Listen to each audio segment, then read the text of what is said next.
Alright, this is the one bedroom, 49 square meters.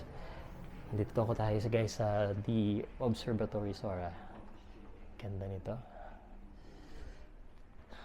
So, what's up guys? Pausalud. I'm here at this condo unit na papakita ko sa inyo. One condo unit, 14 million lang, Japanese inspired. Let me show you first the kitchen. Nilampasan ko na yung mamaya papakita ko sa inyo yung Japanese inspired kasi. Ito yung kitchen. The dining is right here. Tama-tama sa mga nagsisimulang pamilya.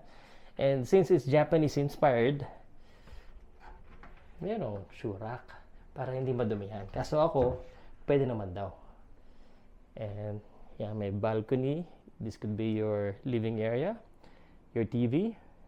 Although of course, these are not included, the TV, pero you can have a picture kung anong pwedeng gawin dito. Not too big, not too small.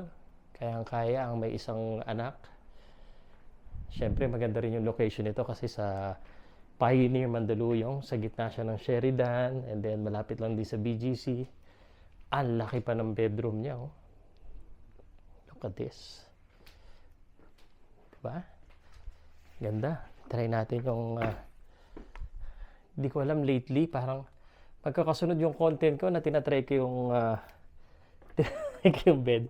Hindi ako nag-i-edit guys kasi I wanted to be real, honest, and balance yung ating pagbablog. Kung ano lang talaga yung nakikita natin at kung ano yung sinabi sa atin.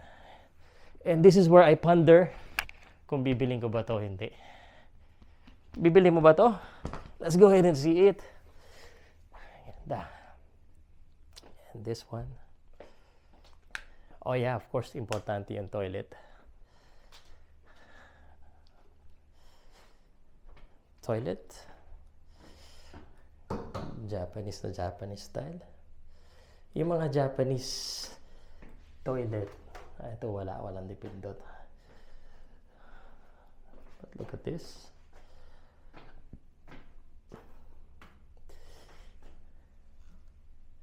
Toilet and bath. Alright. So that's our quick tour. Kung gusto niyo ng mas mahabang tour, you know what to do. 0917-681-8692. That means you're interested. That means umabot ka hanggang dito. Actually, I can show you different properties within Manila. Kasi pag broker talaga from Realty One Group upgrade, we can show you everything. But itong Federal Land and Naburi development, maganda siya. So, you know what to do. Pausalud, I'm not just a sports commentator. I'm also a real estate sales person para sa inyo guys. Bye. Labas na ako. Kain kami.